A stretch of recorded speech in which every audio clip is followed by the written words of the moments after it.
வணக்கம். தமிழக வெற்றிக் கழகத்தின் மதிப்பிற்குரிய தலைவர்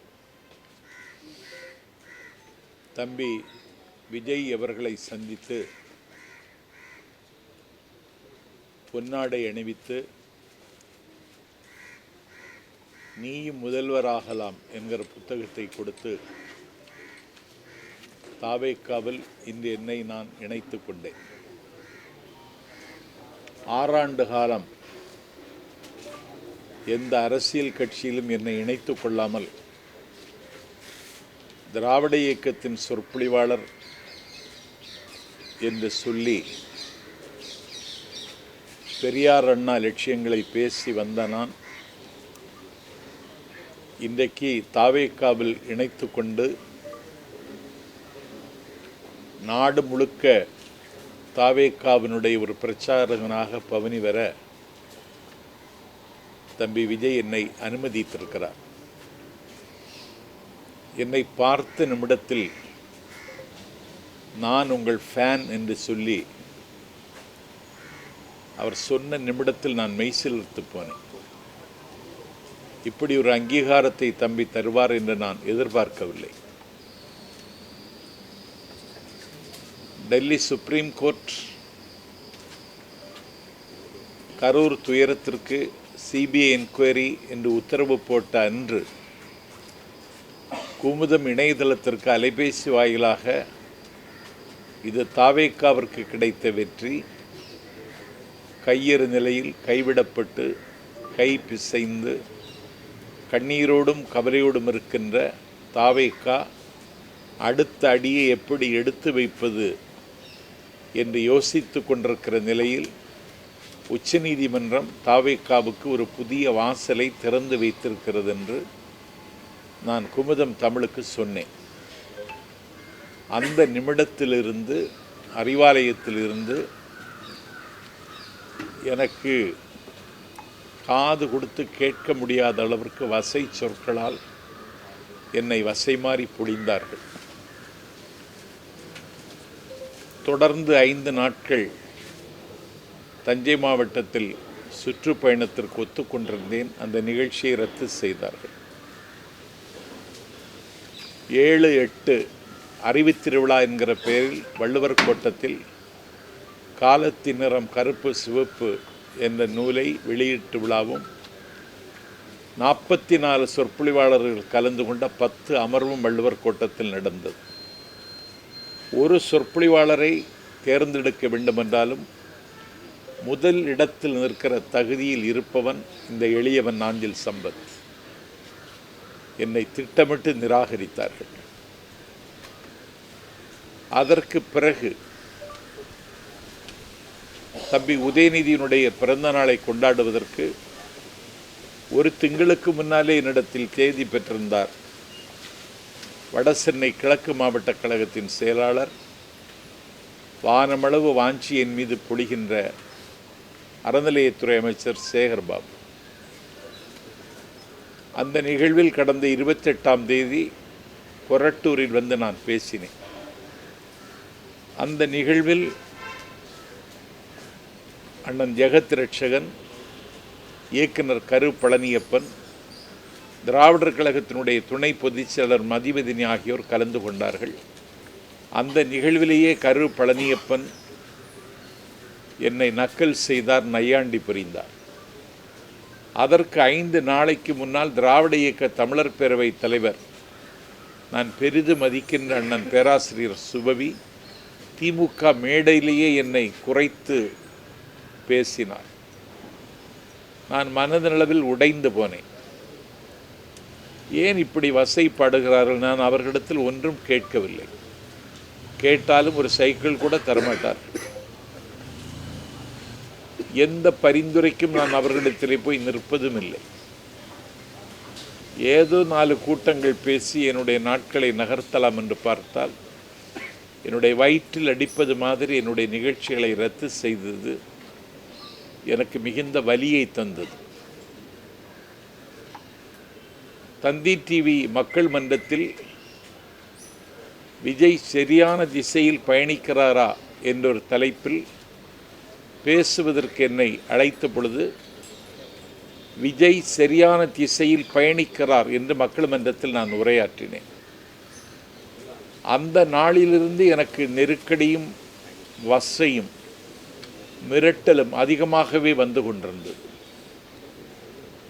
இதை நாடு பார்த்து கொண்டிருக்கிறது. எனக்கு யார் மீதும் கோபமில்லை, யார் மீதும் எனக்கு வருத்தமில்லை. சங்க இலக்கியத்தில் புறநானூற்றில் ஒரு பாட்டு, ஒரு தெப்பம் எந்த திசைக்கு போக வேண்டும் என்பதை தெப்பம் தீர்மானிக்க முடியாது, தண்ணீர் தான் தீர்மானிக்கும். நீர் வழிப்படும் புனை போல் ஆரியூர் முறை வழிப்படும் என்பது சங்க இலக்கிய பாட்டு, கணியன் பூங்குன்றன் எழுதிய பாட்டு. நான் ஒரு தெப்பம்தான். என்னுடைய திசை தீர்மானிப்பது தண்ணீர். இன்றைக்கு என்னுடைய திசையை தமிழக வெற்றி கழகத்தின் தலைவர் தம்பி விஜய் தீர்மானித்திருக்கிறார். நான் தாவைக்காவில் என்னை இணைத்து கொண்டேன். ஒரு உற்சாகமான மனநிலையில் இருக்கிறேன். கடந்த காலத்தில் ஏற்பட்ட கசப்புகள், காயங்களிலிருந்து விடுபட்டவனாக என்னை உணர்கிறேன். இன்று தம்பி விஜயை சந்தித்த பொன் வேளையிலிருந்து புதிதாய் பிறந்ததைப் போல எண்ணி நான் பூரிக்கிறேன். திராவிட சித்தாந்தம் இல்லாத ஒரு புதிய கட்சி, அதில் நீங்கள் உங்களுடைய பயணம் எப்படி இருக்கும்போது நினைக்கிறீங்க? திராவிட இயக்க சித்தாந்தம்னா வழிகாட்டும் தலைவர்கள் அவர் பெரியாரைத்தான் முன்னிறுத்துகிறார்.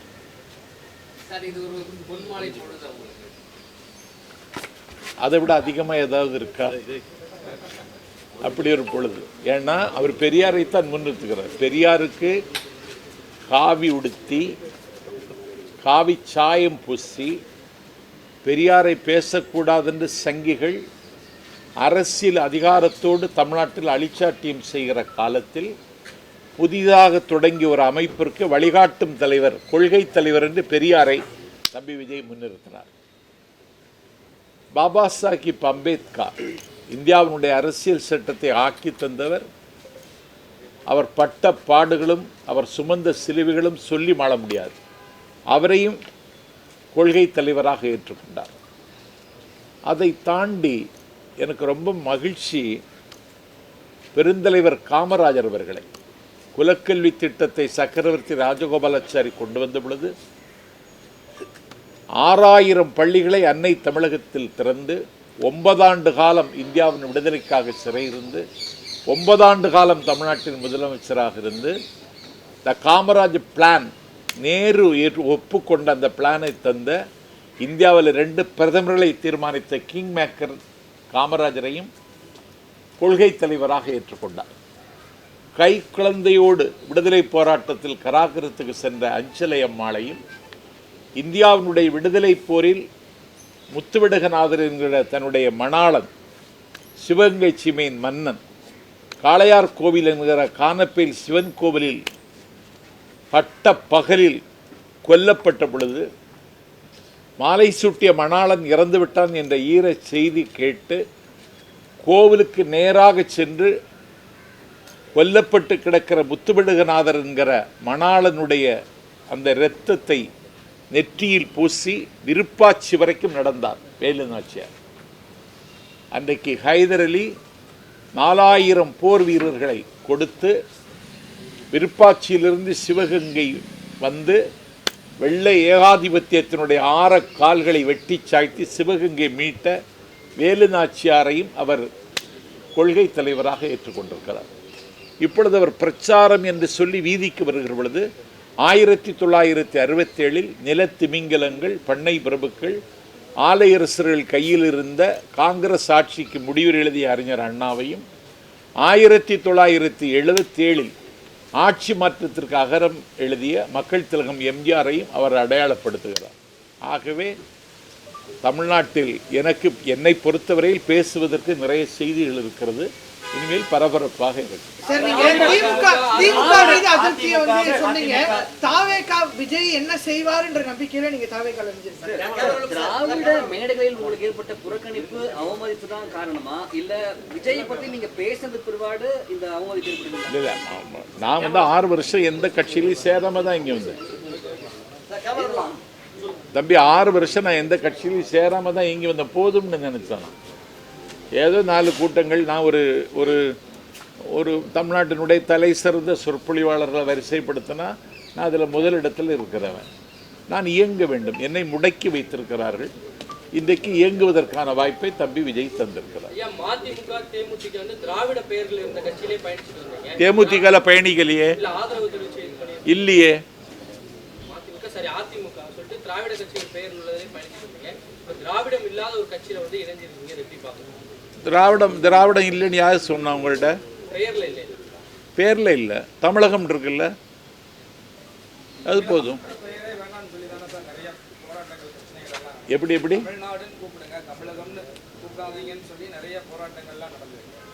இல்லை, அவர் கட்சிக்கு தமிழக வெற்றி கழகம்னு பேர் வச்சிருக்காரு. தமிழ்நாட்டில் ஒரு குழப்பம் இருக்குது. திராவிட தேசியம் வேறு, தமிழ் தேசியம் வேறுன்னு. அதெல்லாம் கிடையாது. தமிழ் தேசியமும் திராவிட தேசியமும் ஒன்று தான். திராவிட இயக்கத்தினுடைய நீட்சியாகத்தான் நான் தம்பி விஜயை பார்க்கிறேன். விஜய் என்ன மாற்றத்தை கொண்டு வருவார்? மாற்றாக விஜய் கிட்ட நீங்க என்ன மாற்றத்தை கண்டுட்டீங்க? விஜய்கிட்ட இருந்து என்ன மாற்றத்தை அவர் கொண்டு வருவார்னு சொல்கிறது அவர் அறிவிக்க போகிற இந்த தேர்தல் அறிக்கையில் நமக்கு தெரியும். அதே நேரத்தில் எனக்கு தெரிந்து தமிழ்நாட்டின் வரலாற்றில் இவ்வளவு லட்சக்கணக்கான இளைஞர்களை மூலதனமாக வைத்திருக்கிற இயக்கம் இன்றைக்கு தமிழக வெற்றி கழகம். ஒரு நாட்டினுடைய காலை பொழுதை தீர்மானிக்கிறவர்கள் இளைஞர்கள் தான். இந்த இளைஞர்களை வைத்துக்கொண்டு ஒரு அதிரடி மாற்றங்களை செய்வதற்கு தம்பியிடத்தில் திட்டம் இருக்கிறது என்றே நான் நம்புகிறேன். யாருக்குமே புரிதல் இல்லாம சிலர் இருக்காங்க. இதை எப்படி பார்க்கறீங்க? யாருக்கு? தமிழக வெற்றி கழகத்தில் இருக்கக்கூடிய தொண்டர்கள். அதான் அதை நான் தம்பிகிட்ட பேசினேன். அதுக்கு தமிழ்நாடு முழுவதும் பாசறை கூட்டங்கள் நடத்தணும், எல்லா இடத்துலையும் நடத்தணும்னு சொல்லிட்டேன். தாவேகா காதலா எது போன்ற பிரச்சனைகளை நீங்கள் முன்னெடுக்கிறீங்க? எதை மையப்படுத்தி உங்களுடைய பேச்சுகள் அமைய இருக்குது? இந்த கொள்கை தலைவர்களை பற்றியே பேசினா போதும். தமிழ்நாட்டினுடைய பிரச்சனைகள் நிறைய இருக்குது. எல்லாவற்றையும் தாவேக்கா எதிர்கொள்ளும்னு பேச போகிறேன். இதில் என்ன இருக்குது? பெரியார் அம்பேத்கரை கொள்கை தலைவராக வச்சிருக்காங்க, நீங்கள் பெருமையாக சொன்னீங்க. ஆனால் திருப்பரங்குன்ற சம்பவம் நடந்து 2 நாள் ஆகுது. இன்னும் எந்த கருத்தையுமே அவர் தெரிவிக்கிறார், அமைதியாக இருக்கிறாரு. இது நெருடலாக இல்லையா உங்களுக்கு? எனக்கு திருப்பரங்குன்ற சம்பவம் வந்து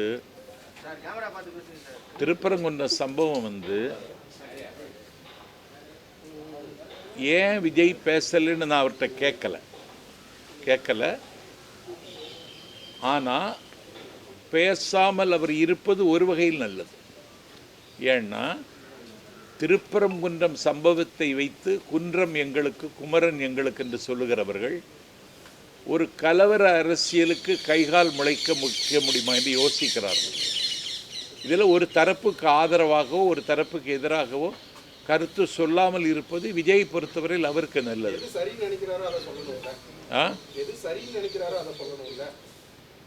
எது சரி, அமைதியாக இருப்பது ஒரு வகையில் நல்லதுன்னு நான் நினைக்கிறேன். ஆமாம், இல்லை கொள்கை எதிரின்னு அவர் சொல்லிட்டாரு. அதில் அவர் காம்ப்ரமைஸ் ஒன்றும் ஆகுதுன்னு மாதிரி நான் நினைக்கல. நான் அவர்கிட்ட கேட்டேன், நீங்கள் பிஜேபிக்கு கூட ஒரு இணக்கமான போக்கு இருப்பதாக சொல்லுகிறார்கள்னு. அப்படி ஒன்றும் இல்லை. அதிகாரத்தில் இருக்கிற கட்சி தேர்தல் இங்கே நடக்க போகுது. அதனால் இதை கூர்மையாக விமர்சிக்கிறேன். அதற்கு நேரம் வரும்பொழுது பார்த்து கொள்ளலாம். சார், கடந்த மாதம் வந்து திராவிட வெற்றி கழகத்தில் வந்து தொடக்க கால கலந்துக்கிட்டு தொடங்கி வச்சிங்க. இப்போ இங்கே வந்து ஜாயின் பண்ணியிருக்கீங்க. அங்கேயே சேர்ந்துருக்கலாம்ல நீங்கள்? அப்படி திராவிட வெற்றி கழகத்தில் என்னை கூப்பிட்டாங்க. சத்யா வர முடியாதுன்னு சொல்லிட்டு தான் வந்தேன். அதுக்கான காரணம் சார் எது? அங்கே சேராததுக்கான காரணம்? அங்கே சேராது என்ன இங்கே இருக்கு? அங்கே இல்லாதது என்ன இங்கே இருக்கு? அங்கே சேராததுக்கு காரணம் வேற இருக்கு. அது ஒரு பர்சனல் விஷயம். அது தேவையில்லை. திமுக அதிமுக 2 கட்சியிலுமே நீங்கள் இருந்திருக்கீங்க. அப்போ அந்த கட்சியிலேருந்து வெளியே வந்ததுக்கப்புறம் அந்த கட்சிகளை பற்றி விமர்சனம் பண்ணியிருக்கீங்க. இப்போ தாவேக்கால இருந்திருக்கீங்க. ஃபியூச்சரில் இதை பற்றி விமர்சிக்க மாட்டேங்க? எதை பற்றி விமர்சிக்க மாட்டேன்னு? தாவேக்கால வருங்காலத்தில் வந்து வெளியேறின பிறகு இந்த கட்சியும் தாவேக்காலேருந்து வெளியேற சொல்கிறீங்களா? இல்லை சார், வெளியேறினதுக்கு ரொம்ப நல்லா இருக்கு. மாட்டீங்க விமர்சனங்கள் வைக்கப்படுது தொடர்ந்து. திமுக மதிமுக அதிமுக அப்படி இருக்கும்போது இந்த விமர்சனங்களை எப்படி பார்க்குறீங்க? நான் திமுகவாகவே பிறந்தவன். என்னுடைய பேர் சம்பத். என்னுடைய அண்ணன் பேர் கருணாநிதி. என்னுடைய தம்பியின் பேர் ஸ்டாலின். நான் பயின்ற தென் திருவிதார் இந்து கல்லூரியில் மாணவர் திமுகவை தொடங்கியவன். குமரி மாவட்ட திமுக வரலாறு என்று பப்ளிக் ப்ராசிக்யூட்டர் தோப்பூர் சுப்பிரமணி எழுதிய புத்தகத்தில் எனக்கென்று சில பக்கங்கள் இருக்கிறது. மலையாளம் பேசுகிற குமரி மாவட்டத்தினுடைய மேற்கு பகுதியில் நிறைய கூட்டங்கள் நான் பேசியவன். நான் 300 கூட்டங்கள் குமரி மாவட்டத்தில் மட்டும் பேசியிருக்கேன். திமுகவிலேயே தான் ஆயுள் முழுவதும் பணியாற்ற வேண்டும்னு நினச்சேன். அண்ணன் வைகோவினுடைய இருப்புக்கு ஆபத்து வந்த நேரத்தில் நான் திமுகவிலேருந்து அவங்க என்ன வெளியேற்றலை, நானாகவே வெளியேறினேன். அண்ணன் வைகோவின் தலைமையேற்று 19 ஆண்டு காலம் பணியாற்றினேன். என்னுடைய இருப்பை அவர் செறித்து கொள்ளவில்லை. அப்போது நான் வெளியேறினேன்.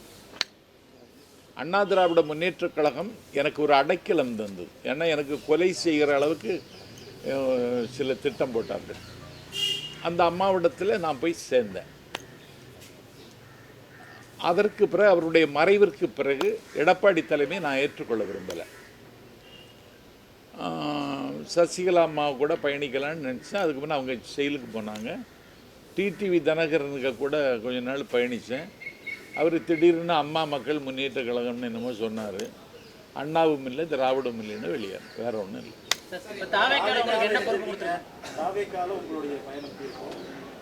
என்ன பொறுப்பு நான் பிரச்சாரம் செய்யணும், எனக்கு வேற ஒன்றும் இல்லை. என்னுடைய பயணத்தை நான் பிரச்சாரம் செய்தே வாழ்ந்தவன். அந்த வாய்ப்பு எனக்கு தரணும்னு தம்பிகிட்ட கேட்டேன். சரி, இப்போ மதிமுக திமுக அப்படின்னு சொல்லி கட்சி மாறிக்கிட்டே இருக்கீங்க. நான் மாறலையே, அதுதானே இப்போ சொல்லிட்டு இருந்தேன் மாறலைன்னு. நான் கட்சி மாறல தம்பி. அதான் இன்னைக்கு இணைந்திருக்கேன்னு சொன்னேன். 6 வருடத்துக்கு பிறகு ஒரு கட்சியில் இணைந்திருக்கேன்னு சொன்னேன். அடுத்தடுத்து மாறிக்கிட்டே வர்றது தானே நம்ம எடுத்துக்கிற முடியும். இதை இணைந்தது அப்படின்னு எப்படி எடுத்துக்கிறது? இணைந்தது தான், மாறலையே. எப்படி எடுத்துக்கிறதுன்னு எங்களுக்கு புரியல. நான் இன்னைக்கு தாவேக்காவில் இணைந்திருக்கிறேன். கட்சி மாறலன்னு சொல்றீங்க. மாறலையே, 6 வருட காலமாக எந்த கட்சியிலும் இல்லாதனா இன்னைக்கு சேர்ந்திருக்கேன். ஆரிய எதிர்ப்பு சனாதன எதிர்ப்பு பண்ற அளவுக்கு தாவேகாவுக்கிட்டையும் விஜய்கிட்டையும் வல்லமை இருக்குன்னு நினைப்பீங்களா? ஏன்னா 70 ஆண்டு கால வரலாறு திராவிட வரலாறு தெரிஞ்சவர் நீங்க. ஆமா, புதுசா ஒரு கட்சி தொடங்கிய ஒரு நடிகர் விஜய், அவருக்கு வந்துட்டு பாஜக மாதிரி ஒரு சனாதன எதிர்ப்பு மாதிரி சித்தாந்தங்கள்லாம் எதிர்க்க நினைக்கிறீங்களா? எனக்கு தெரிஞ்சு ஒரே நேரத்தில் 2 பவர் செக்டர் ஸ்டேட் அண்ட் சென்ட்ரலில் அவர் கேள்வி கேட்கிறார். கொள்கை எதிரின்னு டெல்லி எஜமானர்களையும் அரசியல் எதிரின்னு தமிழ்நாட்டில் அதிகாரத்தில் இருக்கிற திமுகவையும் ஒரே நேரத்தில் எதிர்க்கிறார். இந்த துணிச்சலே நான் பாராட்டுறேன். எதிர்க்கிறாரு, ஆனால் கேள்வி கேட்கறது இல்லையே, மௌனம் காக்குறாரு நிறைய விஷயத்தில். ஏன் கேட்குறாருன்னு அவர்கிட்ட கேட்கணும், நீங்கள் என்கிட்ட கேட்கக்கூடாது. நான் இன்னைக்கு தானே சேர்ந்துருக்கேன். கேட்டு சொல்லுங்கள். பல்வேறு விமர்சனம் இருக்குது. கொள்கையில் என்னன்னு தெளிவு பெறல அப்படிங்கிற மாதிரி விமர்சனம். சாதி ஆணவ படுகொலை குறித்து ஒரு சரியான பார்வை அவங்களுக்கு இல்லை அப்படின்னு சொல்லி விஜய் அது கண்டித்தும் அறிக்கை விடல. அதை எப்படி பார்க்குறீங்க? இத்தனை ஆண்டு காலம் திராவிட இயக்கத்தை வந்து பயணிச்சிருக்கீங்க. சாதி ஆணவ படுகொலை நியாயப்படுத்தி இருக்காரா விஜய்? இல்லை, பேசாதும் மௌனம் எப்படி இருக்குது? இல்லையே, அப்படியெல்லாம் ஒன்றும் இல்லையே. கவின் படுகொலை கண்டித்து பேசல. அமைதியா இருக்கிறது ஒரு சரின்னு சொல்றீங்க. தவறை சுட்டி காமிக்காம அமைதியா இருக்கிறத சரின்னு எப்படி சொல்றாங்க? எப்படி எடுத்துக்கலாம்? தவறு அவர் சுட்டி காட்டணும்னு தான் சொல்கிறேன். இல்லை, சுட்டி காமிக்கல கடந்த காலங்களில். அதை எப்படி பார்க்குறீங்க?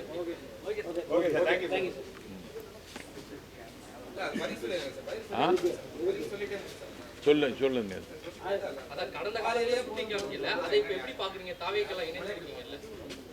தாவேக்காவில் நான் இன்னைக்கு தான் இணைந்திருக்கேன். முதல் இரவே இன்னும் வரல. அதுக்கு முன்னே இப்படியெல்லாம் கேள்வி கேட்காதீங்க.